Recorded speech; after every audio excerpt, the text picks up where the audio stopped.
സ്കൂളിലൊക്കെ പഠിക്കുന്ന സമയത്ത് എനിക്ക് ഏറ്റവും കൂടുതൽ കോംപ്ലിമെൻറ്റ് കിട്ടിയിരുന്നതിലൊരു കാര്യമായിരുന്നു എൻ്റെ ഹെയർ. ഓൾ താങ്ക്സ് ടു അമ്മ സൈഡ് ഓഫ് ദ ഫാമിലി. അതേ ജീന് തന്നെയാണ് എനിക്കും കിട്ടിയിരിക്കുന്നത്. അമ്മയ്ക്കൊക്കെ കല്യാണത്തിന് പോലും തിരുപ്പൻ വെക്കേണ്ടി വന്നിട്ടില്ല. ചെറുപ്പത്തിലൊക്കെ മുടിയുടെ സംരക്ഷണം അമ്മയുടെയും അമ്മൂമ്മയുടെയൊക്കെ കയ്യിലുണ്ടായിരുന്ന സമയത്ത് നല്ല കാച്ചിയ വെളിച്ചെണ്ണയും താളിയിലയും പയറുപൊടിയൊക്കെ തേച്ചതിൻ്റെ ഗുണം എവിടെയൊക്കെയോ എൻ്റെ മുടിയിൽ ഇപ്പോഴും ഉണ്ട്.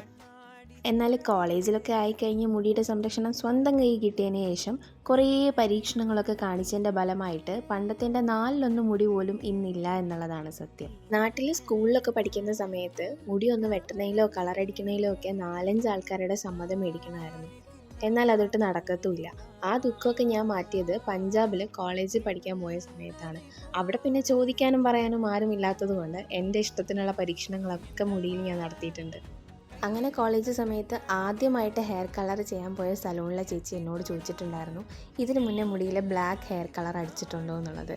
അവിടെ നോർത്ത് ഇന്ത്യയിലൊക്കെ ഇത്രയും നല്ല ബ്ലാക്ക് ഹെയർ കിട്ടുക എന്ന് പറഞ്ഞാൽ വളരെ റെയറാണ്.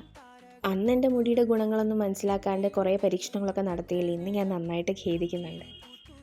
ഇന്നിപ്പോൾ എൻ്റെ ബ്രൈഡൽ ഹെയർ കെയർ റൊട്ടീൻ ഇങ്ങനെയൊക്കെയാണ്. ആഴ്ചയിൽ ഒരു ദിവസം ഹോട്ട് ഓയിൽ മസാജ് ചെയ്യും. അത് അമ്മ തന്നെ ചെയ്തു തന്നാൽ അത്രയും നല്ലത്. ഫസ്റ്റിൽ ഒരു ദിവസം വീട്ടിൽ തന്നെ ഉണ്ടാക്കി ഏതെങ്കിലും ഒരു ഹെയർ പാക്ക് യൂസ് ചെയ്യാറുണ്ട്. അതുപോലെ തന്നെ ഇടയ്ക്കൊക്കെ എഗ് വൈറ്റ് മുടിയുടെ ലെങ്ത്തിൽ ഇട്ട് കൊടുക്കാറുമുണ്ട്. ഇത് ഞാൻ റീസെൻ്റ്ലി യൂസ് ചെയ്യാൻ തുടങ്ങിയ ഒരു നിശാഗന്ധി ഹെയർ വാഷ് പൗഡറാണ്. താളിയുടെ ഒരു ഓൾട്ടർനേറ്റീവായിട്ട് ഹോസ്റ്റലിലൊക്കെ നിൽക്കുന്ന സമയത്ത് യൂസ് ചെയ്യാം. അവസാനം ഒരു ആർഭാടത്തിന് ഇതും കൂടെ ഇരിക്കട്ടെ എന്ന് വിചാരിച്ചിട്ട് കുന്തിരിക്കം പുകയ്ക്കുന്നുണ്ട്. ഒന്ന് പുകയ്ക്കാൻ പറഞ്ഞതേ ഓർമ്മയുള്ളൂ. അമ്മയും അനിയത്തിയൊക്കെ മാറി മാറി ഇരുന്ന് പുകയ്ക്കുന്നുണ്ട്. ഇനി പുകച്ചെന്നെ പുറത്ത് ചാടിക്കാനുള്ള പരിപാടിയാണോ എന്ന് എനിക്കൊരു ഡൗട്ടും ഉണ്ട്. അങ്ങനെ ഫൈനലി എൻ്റെ മുടിയും ഹാപ്പി, ഞാനും happy. So this is episode 3 of Getting Ready to be a Kalyana Penna. Stay tuned for more episodes.